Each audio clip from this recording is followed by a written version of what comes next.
So for me, in terms of tools, I recognize again that VMSs and applicant tracking systems or ATSs have a treasure trove of data. And me being a data person, I'm like, yes, let me jump in there, let me run some raw reports, and I'll be able to do with it whatever the heck I want with that data set. I'll be able to create pivot tables, upload it to dashboards, and I'll create. A lot of folks within HR are not the data savvy folks that, they like to work with people. They like to put butts in seats. They like to do relationship management. And for that reason, they kind of need to rely on someone to have someone tell a data story almost for them, right? To direct that business intelligence developer to say, hey, I want to see this, this, and this on a regular basis. So that's really what RAD Consultants is doing across the industry, in-house programs, MSPs, VMSs, folks that need better analytics. They got the raw data, but what else can we do with it? That's where we're coming in. Well, I'd love for you to take it for a spin. I know that's how we met originally, is evaluating some of our data. Walk us through what this could look like in a ideal situation. Is you've got hundreds of contingent workforce folks out there. Show us how would you make a dashboard, and what's some of the key things that you could see from it. I would love to spend 2 hours on it, Clint, but I know we have just about 2 minutes or so. So I'll jump in terms of what it is at this stage. So right now I'm jumping into our executive highlights. I click on that.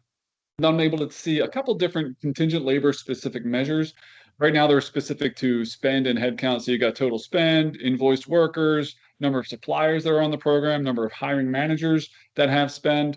And you can break that down. You can filter it. Right now I'm filtered for client one right now. So if you're an MSP or a VMS, you can say, I want to look at one client at a time, or I want to look at my tech clients or my healthcare clients, whatever it might be.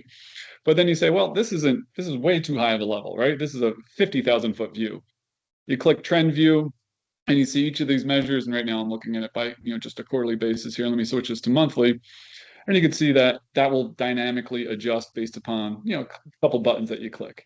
And really this is being fed by that raw data that I talked to from the ATS, from the VMS. Then you say, well, I want a little bit more information. So we have a drill down here where you can take that information, you're looking at it for just client one, looking at it here by business unit. If I wanted to switch this up to pretty much any of the other categories that would exist within your contingent labor program, I'll click on job class just for the sake of it here.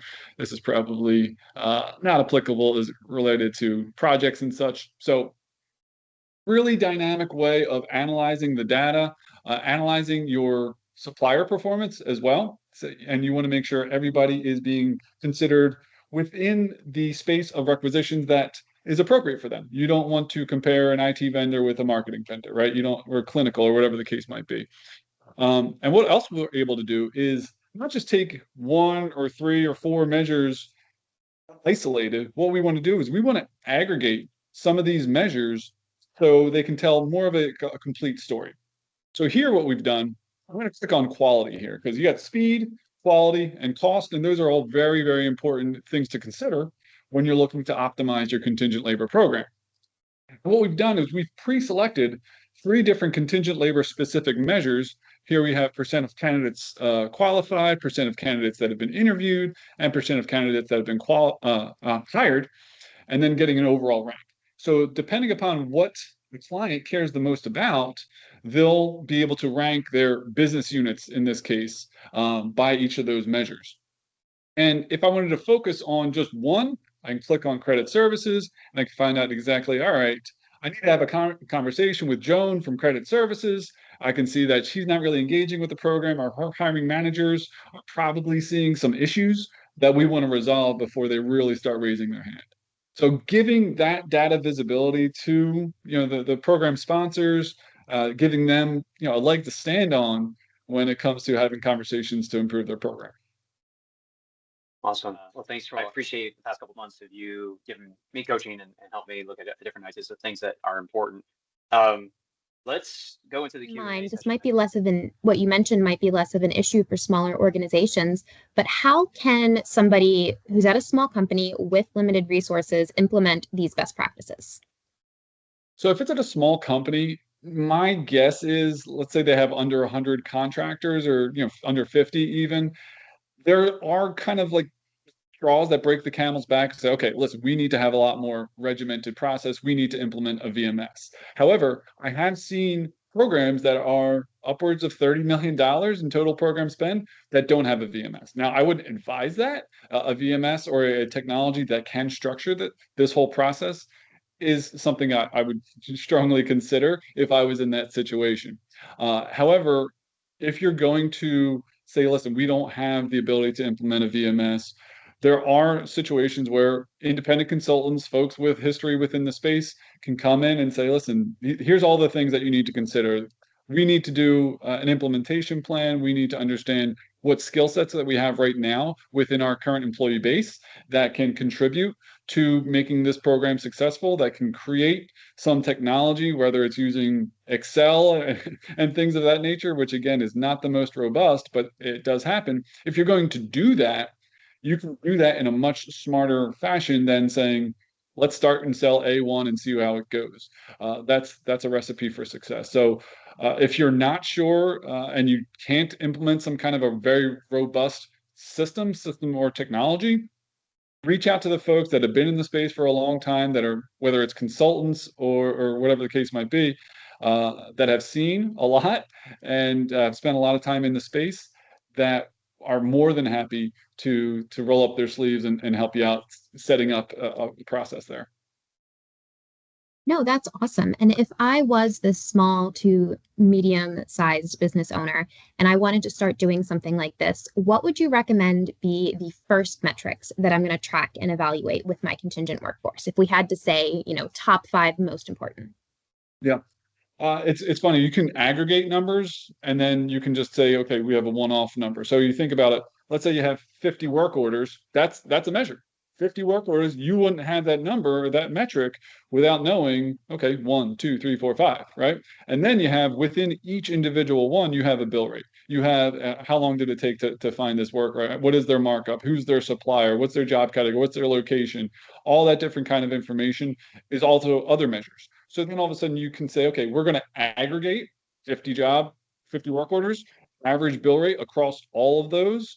And then also, how long was it taking to fill those engagements? So once you start, if you have nothing, those are where I would go. How much do we have? How much spend is there, of course? Is that spend, can we put that onto kind of a trend line? Do we have a lot of seasonal activity that comes through as a result of, having this program? So that's where I would start. And then once you go beyond there, then you can start looking at requisition lifecycle type of information. You can start looking at turnover analysis. Why are folks leaving? That person was asked to leave, but they we know that at the beginning they weren't very happy based upon some of the survey feedback that we got from them. So once you establish a footing, then you can really branch out from there. Okay. And while I'm setting up this footing, how am I going to make sure that the data that I'm gathering is accurate so that I can make good decisions based off of it?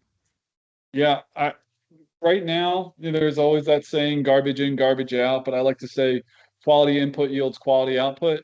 And, I mentioned AI, and there's very smart folks that are on stages that, have microphones that say, listen, AI is going to be great as long as the data is great. If we're relying on data that is either biased or just incomplete or inaccurate, then the outputs that we're going to get from these large language models is going to be also inaccurate. So it does come down to data entry, data capture, data review, and then processes to make sure any kind of audits that you're going to do to check for accuracy and completeness, that those are set up appropriately. So there's a lot of smart people that need to do a lot of smart things, but it's pretty much everybody. If you're going to be somebody that starts out, that you just got out of school and you're going to help out and you're going to do this job, you need to recognize that I need to think like an owner. I need to recognize that there is a waterfall effect to me just fat fingering some fields in there, not using the proper drop down categories and things of that nature. So I think thinking like an owner at day one of your career is critical. And then, as I'm an owner of my own business, I obviously think like an owner myself. So I think that's what makes me motivated to make sure I'm doing everything accurately and completely.